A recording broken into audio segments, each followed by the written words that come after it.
most Palestinians clearly support the terrorism. Where is the anti-terrorism movement within the Palestinians? It's clearly a death cult. These people are using their civilians as political tools. The death of their own people is a strategy on their part. They use hospitals, schools, they use civilians. People are happy to commit suicide because of their supreme collectivist, altruist mysticism. You've got the so-called moderate leader of the Palestinian Authority, Abbas. He was justifying October 7th right after it happened. He knows better. He's obviously immoral and dishonest because he has the facts.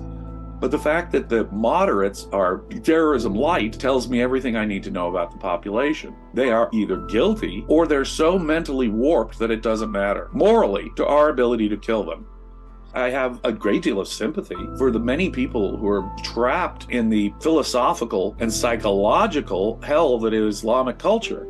And many of those people may have been psychologically or epistemologically utterly taken in by the savage medieval world in which they live. Now, the question on any individual case would be, could that individual have known better, or should that individual have known better? Well, that will vary in degree and in measurement from individual to individual. But the variations of that have absolutely nothing to do with the right of the defender to defend himself. If a 9-year-old child is firing his gun at me, I can fire back and kill him. The status of his morality is irrelevant. His insanity, the level of his brainwashing, his age. If he is a physical threat to me, if he has aggressively attacked me, his individual moral status is entirely irrelevant.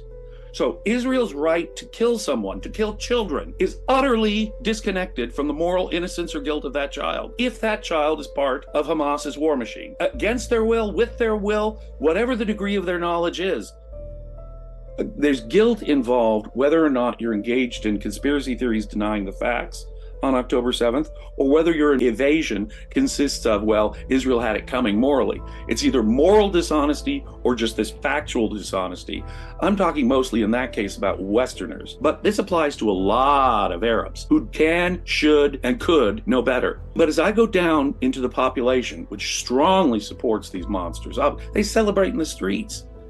Talk about a death cult. They videotaped October 7th, the celebrations of murder, women and children. That's a death cult, objectively.